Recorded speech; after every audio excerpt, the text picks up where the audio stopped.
In today's video, I'm going to teach you how to copy layer effects in Photoshop. If you've ever spent time dialing in the perfect drop shadow, stroke, or glow and wished you could reuse that look elsewhere, this is going to save you a ton of time and keep your design consistent. Start by heading to the Layers panel in the bottom right. Find the layer that already has the look you want to reuse. You'll know it has effects if you see an effects label or the small FX icon beneath the layer name. This might be a text layer, a shape, or even an image. Layer styles work across all of them.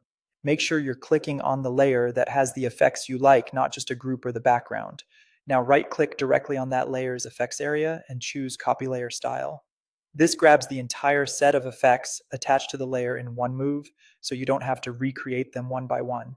It includes things like shadows, strokes, gradients, glows, and more, exactly as they're set up. Next, go to the layer you want to style the same way. In the Layers panel, select the target layer you want to update. When you're ready, right-click on that layer and choose Paste Layer Style. Instantly, the look transfers over. You'll see the same effects appear beneath the new layer, and your element will now match the original styling. A quick tip: pasting a layer style applies the full set of effects at once, which is perfect for keeping a consistent design across text, icons, and images. If the new layer is a different size or color, don't worry, the effects still apply and often look great, and you can always make small tweaks afterward to fine-tune the result.